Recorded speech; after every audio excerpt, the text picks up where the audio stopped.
Gua punya cerita horor nih yang udah pasti bikin bulu kuduk lu tuh merinding coy. Gimana ceritanya? Sebelumnya balik lagi sama kita di channel Geraldi FS. Yang belum subscribe jangan lupa subscribe dulu ya.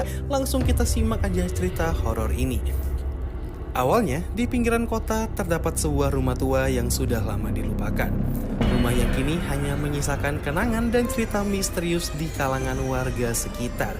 Banyak juga nih yang percaya kalau rumah ini tuh dihantui. Mulai dari suara langkah kaki di malam hari, pintu yang terbuka dengan sendirinya, dan bahkan ada bisikan aneh dari dalam rumah tersebut. Tapi, gak ada nih yang berani mendekat kecuali seorang yang ingin mengungkapkan kebenaran di baliknya. Orang ini adalah pria bernama Dika, seorang pecinta misteri dan petualangan mendengar cerita ini dan memutuskan untuk mengungkapkannya. Dengan senter tersebut, ia berani nih buat mutusin masuk ke rumah pada malam hari. Begitu ia melangkah masuk, bau lembab dan udara dingin pun langsung menyambutnya. Namun rasa penasarannya mengalahkan rasa takut yang mulai ada padanya. Dia mulai berjalan perlahan ya, mendengarkan suara langkahnya yang bergema di ruang kosong itu. Namun, sesuatu yang aneh pun terjadi.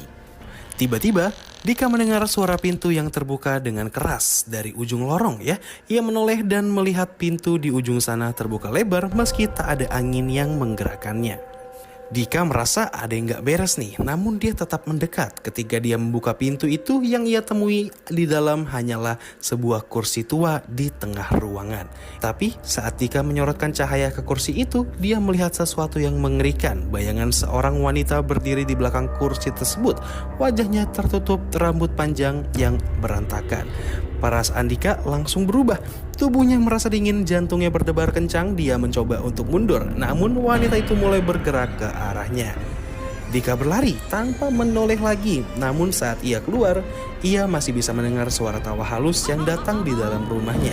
Ya, sejak saat itu Dika tak pernah kembali ke sana. Beberapa orang mengatakan rumah itu tuh dihuni oleh arwah penasaran yang tidak bisa tenang ya. Mungkin mereka ingin mengungkapkan sesuatu yang terlupakan, teman-teman. Jadi itu semua adalah cerita horor tentang rumah tua yang terlupakan. Apakah kalian percaya rumah itu dihuni oleh makhluk tak kasat mata? Tulis pendapat kalian di kolom komentar. Oke, terima kasih buat semuanya yang udah nonton. Jangan lupa nih buat di like videonya dan subscribe. Dan jangan lupa juga tinggalkan komentar kalian langsung di kolom komentar.